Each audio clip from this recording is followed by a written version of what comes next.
అంటే విధ్వంసం అంటే రైతు బంధు వేయడం విధ్వంసం, దళిత బంధు ఇవ్వడం విధ్వంసం, బీసీ బంధు ఇవ్వడం విధ్వంసం, రైతులకు రైతు భరోసా ఇవ్వడం విధ్వంసం. దళితుల పేరు చెప్పేసుకొని వీళ్ళు బొక్కసాన్ని నింపుకున్నారు తప్ప విధ్వంసాన్ని క్రియేట్ చేసినారు తప్ప వీళ్ళు దళితులను చేసింది ఏం లేదు.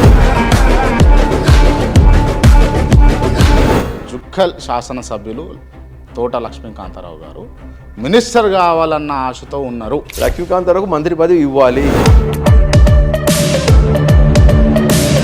జుక్కల్లో శాండ్ మాఫియా, ఆ మాఫియాలో ఉన్నటువంటి ఇన్వాల్వ్ అయినటువంటి పెద్ద లీడర్లను సైతం పక్కన కొట్టి దాని నుంచి వెళ్ళగొట్టి మీరు కాపాడే ప్రయత్నం చేశారు.